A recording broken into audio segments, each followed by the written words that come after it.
Hey guys, back again. So this time let's review South Park: The Fractured Butthole, which came out a couple years ago. Just finally got the chance to play it.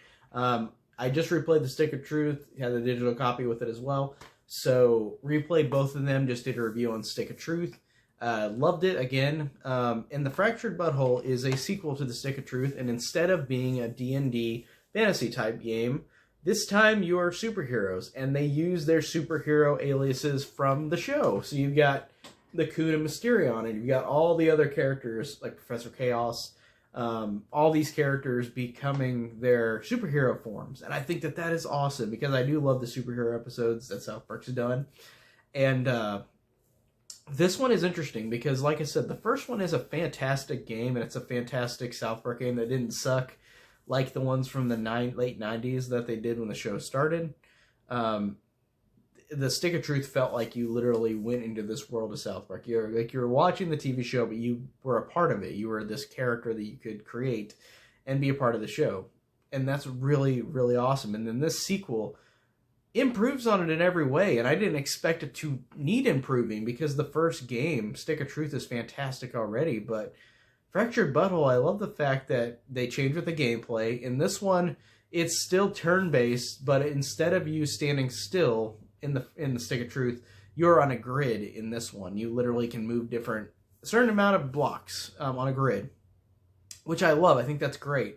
And that's another awesome RPG element that they added into it, because while I did love the gameplay of the Stick of Truth, this one, I think, has better gameplay in terms of being on a grid and moving strategically throughout. It makes it a little more challenging, because the first game, The Stick of Truth, wasn't super challenging, and this one I feel like added a little bit more challenge to it because of the grid idea into it. Like I said, it just adds a little bit more complexity to it.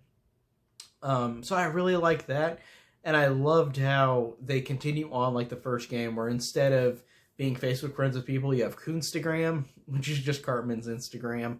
And then you still go out and meet people. You still go out on the South Park map, like in the first game, and then meet all these characters that you know and love. And I think that it's so cool that they just changed it to superheroes, because like I said, it's just a great extension of the South Park world.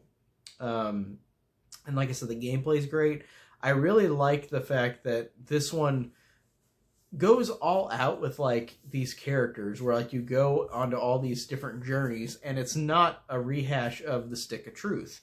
It definitely has, like, the maps and stuff are very similar. They are from the Stick of Truth, but it still works so well with the fact that you're doing a sequel. Like, it adds everything into it that was great in the first one, but got improvement that you didn't even expect in this one, which I didn't anticipate in any way. And like I said, playing this for the first time recently, it really sold me.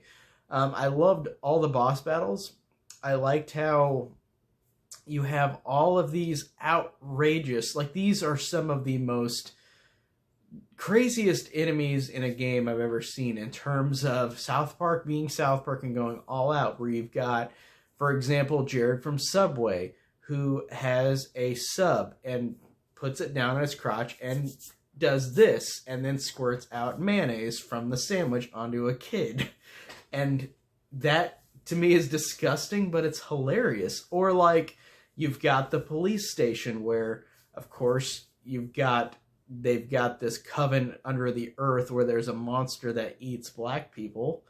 That, like, those kind of jokes are so outrageous, but they're just so funny and how ridiculous they are. Like, I loved the jokes in this. And like I said, South Park is a show that makes fun of everything. And I love how they do it with those enemies. You even get to fight like a giant ass Kyle too, or not Kyle too, cousin Kyle. So, and also it's so funny as well when the gameplay, whenever you're fighting, and then cousin Kyle will randomly pop up and be like, "I'm back," and he'll just come and try to make a spell, and then he'll fail it, and then he'll just be like, "Bye," or then he'll like just trip and fall and be like, "Oh, I damaged my arm. I need to go and get some aspirin," or not aspirin, get a Band-Aid or something like that. Like, it's funny to see cousin Kyle just randomly pop up. And like the first game, you are at first on one side of two sides, because again, usually it's Cartman versus everybody else. And then even in this game, they call Cartman out and say, you know what? We don't need to be a part of you don't need to be a part of Coon and Friends. You're not a part of it. And Cartman's like, what? Just like the episode that they did that as well. But I really like that. And then I like how all the kids join together. I think that that's really cool. I like the additions of more kids into the gameplay, because in the first game, Stick of Truth, there's only 5 people you could play as with your main character. You could play as Cartman. You could have Cartman, Kyle, Kenny, Stan, and Butters and Jimmy in your party. Those are the only ones you can have. And in this one, there's a lot more. All these people you can have in your party. Like, you could pick any of these people eventually in the game. I liked how Timmy is like a Professor Xavier. Since he can't say any words, he can speak with his mind. And I really liked how Wendy is in this too. We needed a girl character, a girl superhero. So she's Call Girl, and she's really fun as well. And all the other ones have been there before, but I like those additions. Like, I think that's really cool to add more.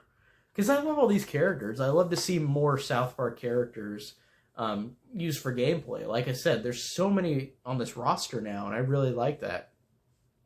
So really fun with that idea.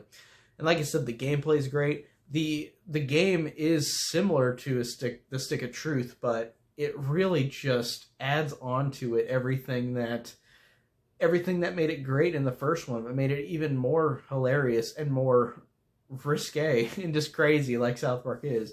Because South Park is outrageous in how they never hold back on anything. So really just love this game. Like I said, it's fantastic. It's just such a fun game, especially if you're a fan of JRPGs or RPGs in general. Like I said in my last video for Stick of Truth, like, I love JRPGs like Final Fantasy, Kingdom Hearts, Persona. This is just one of those great extensions of JRPGs. Like, I love this game. It was fantastic. I'll eventually get the trophies for it because I want to 100% it. Because I know that you can fight Morgan Freeman, but I tried to fight him, and I just got decimated with my whole team. Morgan Freeman is the toughest boss in the game, I guess, but I was decimated and destroyed immediately. He was tough. He's a powerful adversary. So I guess I need some leveling up to do, but I'll still play this to get more trophies. But I finished the main story, and I enjoyed the story a lot. It was fantastic. Just a fantastic, another fantastic South Park game. I'm so glad that I got to finally play it. So that's it for my review on South Park: The Fractured Butthole. And that's it for today. So thank you guys for watching.